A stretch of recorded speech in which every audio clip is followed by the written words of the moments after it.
Well, you heard that red-headed stranger Willie Nelson was arrested Friday at a Sierra Blanca, Texas border checkpoint.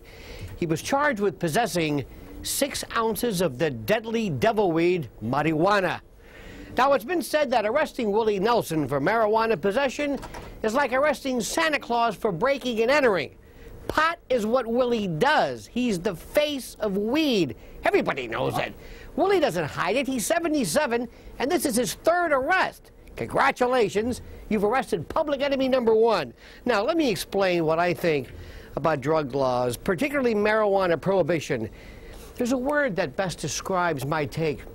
Stupid. A waste of time and effort, a misallocation of law enforcement, and a mindless, senseless, symbolic at best, pandering to a bunch of idiot law and order barking seals. Do I make myself clear?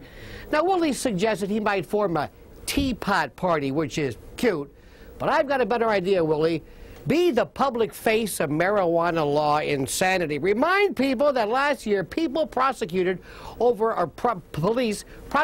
850,000 people for marijuana. That's more than the entire population of our 12th biggest city, San Francisco. And that's every year. Marijuana arrests comprise more than half of all drug arrests. Of those charged with marijuana violations, 88% were charged last year for possession alone.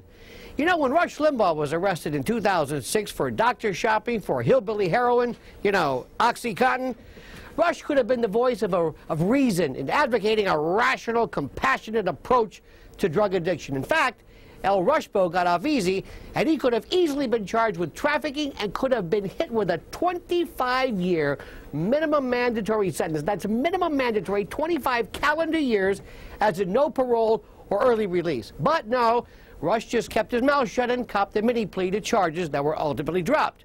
Willie, now more than ever, you could be the face of the millions of marijuana users who are law-abiding, tax-paying adults who are only criminals because of a backwards, archaic, antediluvian law, and everybody, and don't kid yourself, everybody thinks is excessive. Do the right thing, Willie. Speak up, speak out, and you comment.